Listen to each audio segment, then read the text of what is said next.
అంటాడు ఎయిడ్స్ని. ఇంకా ఆయన మాట్లాడిన మాటలు విన్నా నేను.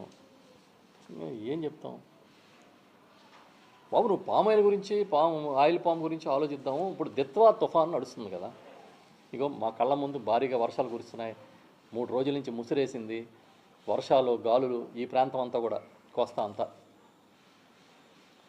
రైతుల్లో ఎంత ఆందోళన, చేతికి వచ్చిన ధాన్యం కూడా ఇవాళ చేతికి అందని పరిస్థితి వచ్చింది. గోని సంచులు సప్లై లేదు, కొనే నాదుడు లేడు. తేమ శాతం పెరిగిపోయిందని చెప్పి మిల్లర్లేమో 400 300 కట్ చేసి కొంటామంటున్నారు. అసలు మీకు చీమ కుట్టినట్టయినా ఉందా? ఎందుకు గాలికి వదిలేశారు రైతుల్ని?